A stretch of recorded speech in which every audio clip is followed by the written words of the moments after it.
How to log into the Fliki app using your Apple ID. Today I'll walk you through it step by step. Let's get started. Tap the Fliki icon on your iPhone home screen to launch the app. Now on the welcome screen you'll see options for login and sign up.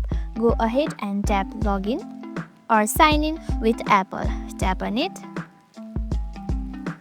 Now tap on continue.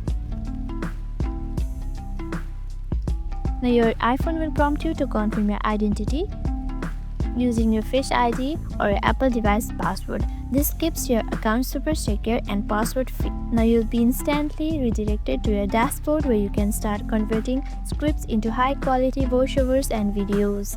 And now you know how to log in Fliki with Apple on your iPhone, and you are just seconds away from creating amazing contents.